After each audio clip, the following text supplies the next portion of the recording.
Hi friends, this is doctor single और आज हम बात कर रहे हैं इनफर्टिलिटी के बारे में। और हमारे साथ एक कपल है जो कि हमारे पेशेंट रहे हैं पहले, और इनफर्टिलिटी के लिए हमने ट्रीटमेंट दिया इनको। और आइए इन्हीं से सुनते हैं, इन्हीं की ज़बानी ये बात सुनते हैं, किस तरीके से इनका ट्रीटमेंट हुआ, क्या प्रॉब्लम थी, कैसे-कैसे जब बेबी नहीं था, किस तरह की कठिनाइयाँ, किस तरह की प्रॉब्लम्स इन्होंने फेस की। और शुरुआत करते हैं। तो सबसे पहले आप अपना नाम बताएँगे? मेरा नाम शिफाली बत्ता है, मैं पटियाला पंजाब से हूँ। ओके। एंड सर आपका? मेरा नाम प्रशांत पत्ता है, मैं पटियाला से हूँ। ओके। और आप मेरे को थोड़ा-सा ये इलैबोरेट करके बताएँ कि शादी को कितने वर्ष हो गए थे तब जब हमने? हमारी शादी को 14 साल हो चुके हैं। 14 साल हो गए हैं। हमने मतलब शादी के 2-3 साल बाद ट्रीटमेंट शुरू कर दिया था जब नेचुरल कंसेप्शन नहीं शुरू हुई। जब नेचुरल कंसेप्शन नहीं हुई तो उसके बाद हमने 2-3 साल बाद 2-3 ट्रीटमेंट साल शुरू बाद किया। शुरू ओके, कर दिया। ठीक है।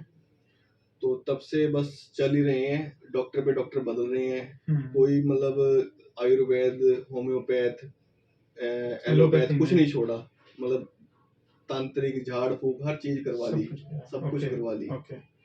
और जब एक तरह से आईवीएफ भी मेरे ख्याल से आपके? आईवीएफ भी हमने 2 सर्कल लिए हैं, जी। मतलब 2 साल दोनों ही लगातार। अनसक्सेसफुल रहे हैं? दोनों ही एक मतलब मेरे ख्याल से जलंधर से नहीं, दोनों पटियाला? दिल्ली से लिए। दिल्ली से लिए और अच्छा खासा अमाउंट भी उसमें हमारा हाँ जी, वेस्ट हाँ, भी हुआ। बिल्कुल, बिल्कुल। हाँ जी, और जिस टाइम पे मेरे ख्याल से मुझे याद है 3 बरस पहले जब आप आए थे, साढ़े 3 बरस पहले, तो हाँ जी, किसी तरह की उम्मीद नहीं थी हमें। बिल्कुल, वी बिल्कुल। Were totally hopeless. हाँ दिस इज़ जी, a totally hopeless case just because कि उसमें पीरियड्स में इस तरह की कठिनाई थी, इस तरह की प्रॉब्लम्स थी कि एग फॉर्मेशन जो था वो पूरी तरह से नहीं हो रहा था, साथ में एग मैच्योर भी नहीं होता था। और बाद में कंसेप्शन के तो चांसेस 0% उन्होंने डिक्लेयर किया था। और इमीडिएटली बाद में भी आईवीएफ के लिए ही आई थिंक एडवाइस किया था बिल्कुल, कि that is the only solution.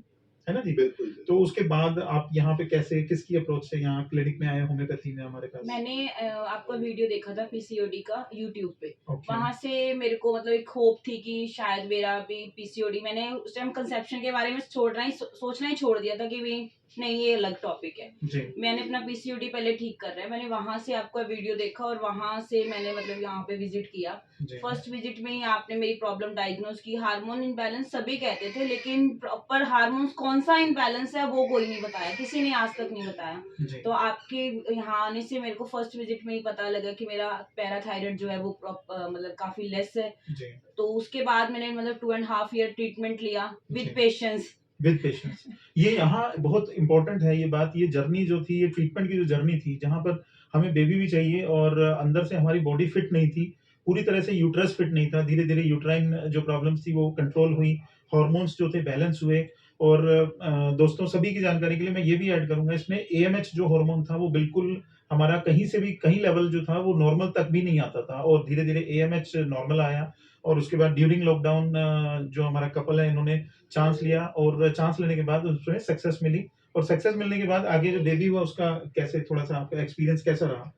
During pregnancy कैसा रहा आपका मेरी एक्सपीरियंस? मतलब जैसे मैंने 38 ईयर में मतलब कंसेप्शन की हुई है मेरे को, तो मुझे एक भी किसी भी तरह की कोई प्रॉब्लम नहीं थी। दिस मतलब इज़ एक वेरी इम्पोर्टेंट। नॉर्मल जैसे 23-24 एज की लेडी को अगर कंसेप्शन हो तो सेम मेरी वही कंडीशन थी। मुझे सिंगल भी कोई प्रॉब्लम नहीं थी क्योंकि मैं फिजिकली इंटरनली फिट थी। यहाँ पे ये दोस्तों ये सबसे इम्पोर्टेंट चीज़ें हैं। और इनफर्टिलिटी की बात करें, प्रशांत जी को तो ऐसा एक्सपीरियंस है अंदर से एक, क्योंकि बेबी होना अपने आप में एक अच्छा अलग एक सुखद अनुभव होता बिल्कुल। है ना? वो जब हुआ मुझे याद है सबसे पहले इन्होंने मेरे को कॉल किया, फ़ोन किया। आई वाज़ इन मार्केट और मेरे को बताया कि ऐसे-ऐसे है, and he was literally crying on the phone. और अभी मेरे प्रशांत जी के फादर भी यहाँ पे आए हुए हैं, उनके भी हम 2 मिनट व्यूज़ लेंगे बाद में। वो भी मेरे को अभी यही बात बोल रहे थे कि ये आप होम्योपैथी में, मैंने कहा ये होम्योपैथी की कृपा है, ये हमारी कृपा नहीं कह सकते। लेकिन प्रशांत जी थोड़ा-सा आप बताएँ? सर यही बताऊँगा कि मतलब जो 9 मंथ्स जो प्रेगनेंसी के रहे बिल्कुल स्मूथ रहे। जी। उसके बाद बेबी भी हेल्दी है, उसको कोई प्रॉब्लम नहीं। बर्थ वेट कितना था बेबी का? कितना बर्थ वेट वेट था? उसका आई 3.5 थिंक kg। 3.5 किलो। 3.5 किलो का हाँ, बेबी, एंड तकरीबन नॉर्मल, हाँ। मतलब हमारा किसी तरह के कोई कॉम्प्लिकेशन नहीं हाँ, है। जी। सिज़ेरियन हुआ पर मतलब वो तो थोड़ा-सा वो वो पोजीशन की वजह पोजीशन से की था, वजह से। पोज़ीशन थोड़ी-सी अदरवाइज ठीक मतलब हाँ, अदरवाइज़ बाकी नो कोई प्रॉब्लम नहीं कॉम्प्लिकेशंस। थी। मतलब बच्चा अभी तक बिल्कुल स्वस्थ है, कोई अभी उसको बेबी प्रॉब्लम नहीं है। अभी कितना टाइम का हो गया? अभी 11 महीने का हो तो गया। हम ये दोस्तों ये वीडियो 11 महीने के बाद इसलिए बना रहे हैं। कई बार लोग कहते हैं कि नहीं 2 महीने में प्रॉब्लम आ जाएगा, 4 महीने में प्रॉब्लम आएगा। ये इन्होंने टाइम, हमने भी टाइम लिया, इन्होंने भी टाइम लिया। ड्यूरिंग प्रेगनेंसी में हमने कोई वीडियो क्रिएट नहीं किया, इसीलिए ताकि जो खुशी है वो मन में खाली खुशी ना रहे, अंदर लाइफ में हमें महसूस हो, सारी लाइफ आज हम महसूस कर सकते हैं। तो दोस्तों यहाँ इस वीडियो को एंड करते हैं, नेक्स्ट वीडियो में आपसे फिर मुलाकात होगी और साथ में अभी हम इसमें कुछ अंकल के भी व्यूज़ लेंगे, प्रशांत जी के फादर भी आए हुए हैं। तो दोस्तों आज प्रशांत जी के फादर भी हमारे साथ हैं और इनसे पूछते हैं इनका किस तरह का एक्सपीरियंस रहा, क्योंकि बेबी ना होना फैमिली में एक बहुत बड़ी एक कहा जाए कि सिर्फ सारी फैसिलिटीज सारा कुछ हमारे पास साधन होते हैं, रिसोर्सेज होते हैं और हमारी फैमिली में एक सबसे बड़ा क्राइसिस आ जाए कि बेबी नहीं हो रहा है, तो किस तरह की जो अंदर की व्यथा होती है, मानसिक व्यथा होती है, किस तरह से गुजरना पड़ता है, वो अंकल खुद अपने शब्दों में थोड़ा सा बताएंगे आपको।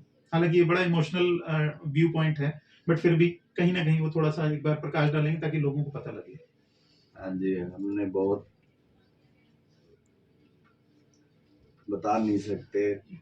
अब तो आपकी जो हुई कृपा, जी उससे बहुत खुश हैं हम। जी होम्योपैथी हमा- की हाँ, बच्चा होम्योपैथी से जो आपने दी दवाई, जी हमें उम्मीद हुई, जी हमें बहुत खुशी है, बहुत खुशी है। जी। हमारे घर में खुशी आ गई, जी। बहुत अच्छा लग रहा।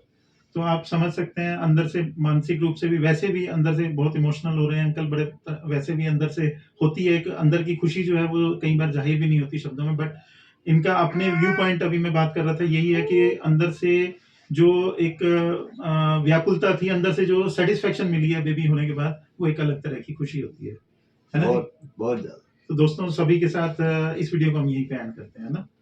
Thank you.